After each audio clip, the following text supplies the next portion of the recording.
দেখো রাত্রে আমাদের ডিনার হয়ে গেছে, যেহেতু আমরা 9টাতে ডিনার করি। আজকে তো জল ভাত খেলাম চপ টপ পকোড়া টকোড়া দিয়ে।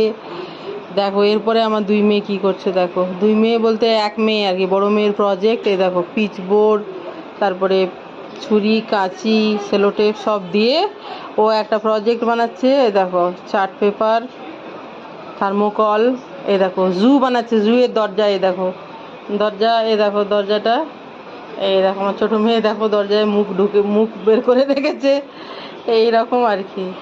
তো এই দেখো সব কিছু নিয়ে বসেছে, পড়াশোনা হয়ে গেল, খাওয়া দাওয়া হয়ে গেল, এবার একটু এটা বানাচ্ছে, মানে আরেকবার পড়তে বসার আগে আর কি।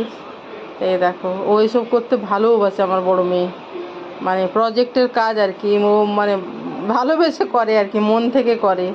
ওই দেখো এইটা যেটা পিচবোর্ডটা, ওটা আমার ফ্রিজের তোমার স্ট্যান্ড এসেছিলো, ওটা দিয়েও বানাচ্ছে।